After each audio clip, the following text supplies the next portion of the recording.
मित्रांनो, काल पेटलं दिवस गेले.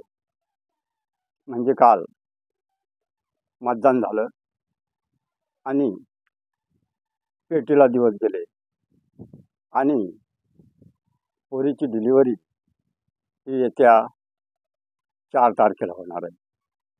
ग्रामीण भाषेत सांगायचं म्हणजे पोरगी बाळाची ही 4 तारखेला होणार आहे.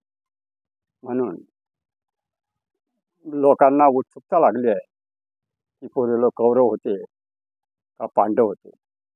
आणि मधातच गर्भपात होणे म्हणून पोरीकडं लक्षसुद्धा आहे. आणि आईवडिलांनी अशी इच्छा व्यक्त केलेली आहे की होणारी जी संतान आहे ती चांगली निघली पाहिजे, म्हणून त्यांनी नवससुद्धा बोललेले आहे. कारण कोण्याही आईवडिलाला वाटतं की माझी संतान ही चांगली समाजसेवा करणारी, देशसेवा करणारी असावी, मायबापाचं नाव चालवणारी असावी, मधातच घर विकून चिरत करणारी नसावी किंवा घराचा बट्ट्याबोळ करणारी नसावी, अशी त्यांची अपेक्षा आहे. आणि त्याच दृष्टीनं त्यांनी मतदान केलेलं आहे. कारण उत्सुकता आहे त्यांना की आता या पेटीतून 4 तारखेला कौरव जन्माला येते की पांडव जन्माला येते. कारण अशी म्हण आहे की जंदाचं चांद नाही तर हा वान.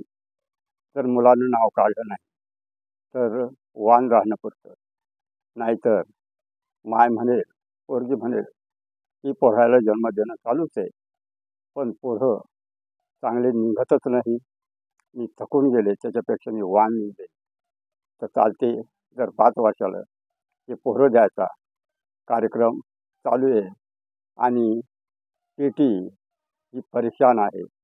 म्हणून बघूया आता 4 तारखेला कौरव जन्माला येते का पांडव जन्माला येते. पांडव जन्माला यावं अशी सर्वांचीच इच्छा आहे, पण बघू जेव्हा आपल्या हाकेला किती प्रतिसाद देतो.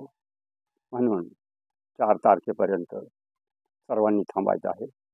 मित्रांनो, हा व्हिडिओ मतदान प्रक्रियेवर आहे. आता आपलं काल मतदान झालं, पण उमेदवार जे निवडून येतात ते देशसेवा करणारे येतात का, हे या विनोदातून सांगितलेलं आहे. कौरव येते जन्माला का पांडव, पांडवच जन्माला यावं असं वाटतं, पण बघू आता नीतीच्या मनात काय आहे.